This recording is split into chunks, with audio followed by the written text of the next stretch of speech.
gutanga ikori n'amatagisi n'umuco mwiza. Hoba hari agahembo gategekanijwe n'amategeko gahabwa abadomyo k'urutoki abanyuruza amatungo ya leta?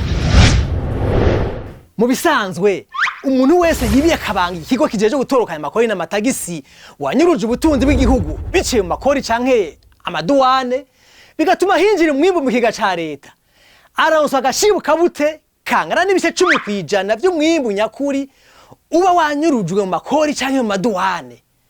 Aho gashibuka bute kakaba gatangwa mu mico ibiri. Ubwa mbere, ingwate y'urugero rwa 30% ihabwa watanze inkuru mu gihe basinye icemeza c'uko ayo mahera azorihwa akinjira mu kiga ca leta. Ubwa kabiri, amahera asigaye kurihwa angana n'urugero rwa 70% ahabwa utanze inkuru mu mwanya utarenga iminsi 30 inyuma yaho bahejeje kwinjiza amahera mu kiga ca leta yaharuwe n'abakozi b'ikigo kijeje gutorokanya amakori babifitiye uruhusha. Gutanga ikori n'amatagisi n'umuco mwiza, umuco ngirakamaro.